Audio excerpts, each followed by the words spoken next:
Giving new meaning to the phrase cowgirl up. Tonight we're sharing the story of an East Texan whose life has taken a lot of twists and turns following a serious injury while competing at the rodeo. But this barrel racer from Kilgore is using her strength and determination to get back in the saddle.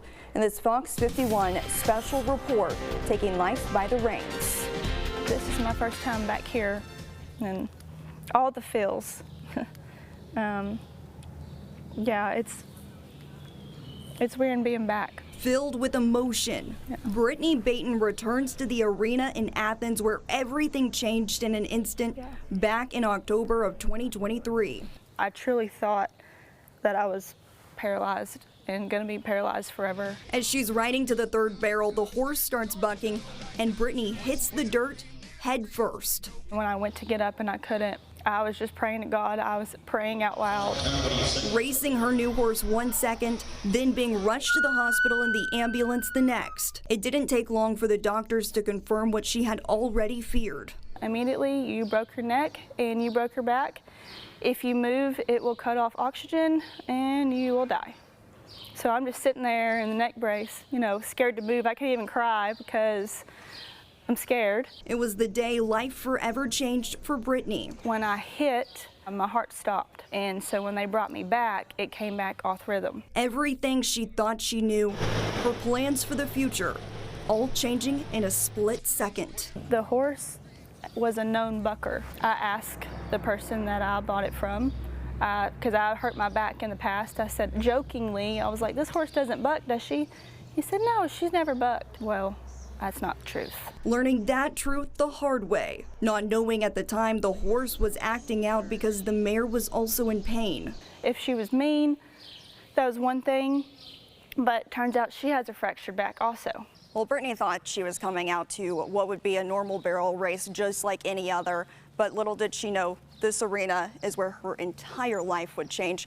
And while most people would let that get them down, each time Brittany got back up again. And now she's trying to turn it into something positive and has even opened 3 businesses by herself. I've tried to not be bitter and just let it go, but it's just hard when someone does this to you. You know, this day didn't have to happen. The doctors told Brittany she couldn't race anymore, at least for now, but says she tried to ride anyway. Her doctors responding with a harsh dose of reality. If you keep going like you are, the pressure on your heart from your heart rate is going to explode and you're going to stroke out. Now Brittany is channeling her energy towards something she's always wanted to do. The 29-year-old opened a Western tack store and started a used car lot in Kilgore, with a 3rd business venture in the works, using stem cells for wound care in horses. I know God has a plan. God's like, you don't need to be a broke barrel racer forever.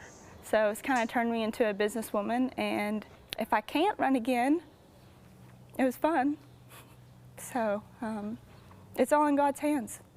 I haven't had. Brittany isn't sure what's next, but says she learned she can make it through whatever comes her way, dusting off her boots and getting up stronger each time. I'm going to think positive and know that it may not be anytime soon, but I'll be able to run again. If I have to have a pacemaker, then if that's what it takes, then I'll do it. I'll be back. Determined to make a comeback and one day compete in the National Finals Rodeo in Las Vegas.